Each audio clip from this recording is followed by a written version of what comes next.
ನಿರ್ಮಲಾ ಸೀತಾರಾಮನ್ ಅವರು ಹಣಕಾಸಿನ ಮಂತ್ರಿ, ಕೇಂದ್ರದ ಹಣಕಾಸಿನ ಮಂತ್ರಿ, ಅವರು ಹೇಳಿದ್ರು, ಬಜೆಟ್ನಲ್ಲಿ ಘೋಷಣೆ ಮಾಡಿದ್ರು, ಅಪ್ಪರ್ ಭದ್ರಾ ಯೋಜನೆಗೆ 5,300 ಕೋಟಿ ರೂಪಾಯಿಯನ್ನು ಕೊಡ್ತೇವೆ ಅಂತ ಹೇಳಿದ್ರು.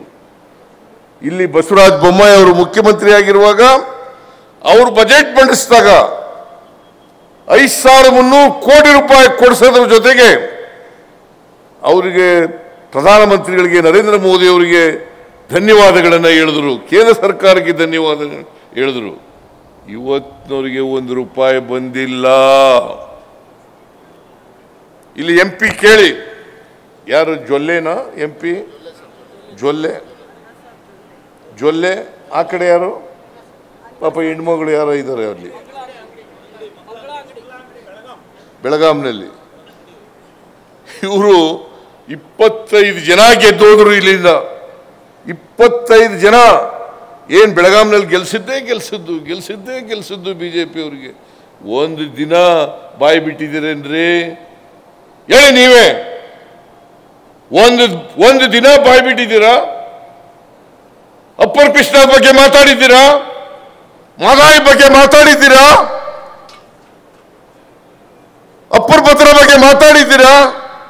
ಮೇಕೆದಾಟು ಬಗ್ಗೆ ಮಾತಾಡಿದ್ದೀರಾ? ಯಾಕೆ ನೀವು MP ಗಳಾಗಬೇಕು ಹೇಳಿ? ನರೇಂದ್ರ ಮೋದಿ ಅವರು ನಿಂತ್ಕೊಂಡು ಮಾತಾಡ್ಲಿಕ್ಕೆ, ಅಮಿತ್ ಶಾ ಮುಂದೆ ನಿಂತ್ಕೊಂಡು ಮಾತಾಡ್ಲಿಕ್ಕೆ ಗಡಗಡ ಗಡಗಡ ಗಡಗಡ ಅಂತ ನಡುಕ್ತಾರೆ ಇವರು. ಇವ್ರಿಗೆಲ್ಲ ಯಾಕೆ ಹೋಗ್ಬೇಕು? MP ಗಳಾಗಿ ಯಾಕೆ ಹೋಗ್ಬೇಕು ಇವರು? ಕರ್ನಾಟಕ ರಾಜ್ಯಕ್ಕೆ ಹಣಕಾಸಿನ ಹಂಚಿಕೆಯಲ್ಲಿ ದೊಡ್ಡ ಅನ್ಯಾಯ ಆಗಿದೆ. ನಾವು ಕರ್ನಾಟಕದಿಂದ ಪ್ರತಿ ವರ್ಷ 4 ಲಕ್ಷದ, ಈ ವರ್ಷ 4,30,000 ಕೋಟಿ ರೂಪಾಯಿಗಳನ್ನು ಕಲೆಕ್ಟ್ ಮಾಡಿಕೊಡ್ತೀವಿ.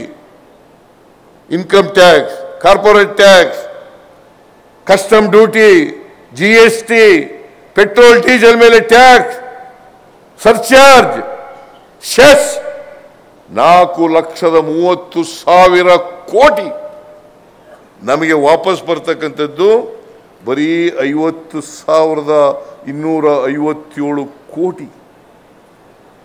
ನಾವು 4,30,000 ಕೋಟಿ ಕೊಟ್ಟರೆ ನಾವು ಭಿಕ್ಷೆ ರೀತಿಯಲ್ಲಿ 50,257 ಕೋಟಿ ತಗೋಬೇಕು. ಇದು ಅನ್ಯಾಯ ಅಲ್ವಾ? ಕರ್ನಾಟಕದ 7 ಕೋಟಿ ಕನ್ನಡಿಗರಿಗೆ ಮಾಡ್ತಕ್ಕಂಥ ಅನ್ಯಾಯವಲ್ಲ? ಇದ್ರ ಬಗ್ಗೆ ಮಾತಾಡಿದ್ದೀರಾ BJP MP ಗಳೇ? ಹೇಳಿ ನೋಡೋಣ. ಇವತ್ತಿನವರಿಗೆ ಮಾತಾಡಿಲ್ಲ. ನೀರಾವರಿ ಪ್ರಾಜೆಕ್ಟ್ಗಳ ಬಗ್ಗೆ ಮಾತಾಡಿಲ್ಲ. ಇವ್ರನ್ನೆಲ್ಲ ಯಾಕೆ MP ಪದೇ ಪದೇ ಓಟಾಗಿ ಕಳಿಸ್ತೀರಾ?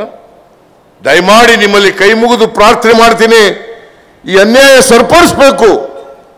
ಯಾರು ಕರ್ನಾಟಕದ ಪರವಾಗಿ ಮಾತನಾಡ್ತಕ್ಕಂಥವರಿದ್ದಾರೆ, ಕರ್ನಾಟಕಕ್ಕೆ ನ್ಯಾಯ ಕೇಳ್ತಕ್ಕಂಥವರಿದ್ದಾರೆ, ಅಂಥವರನ್ನ ಲೋಕಸಭೆಗೆ ಕಳಿಸಿಕೊಡ್ಬೇಕು.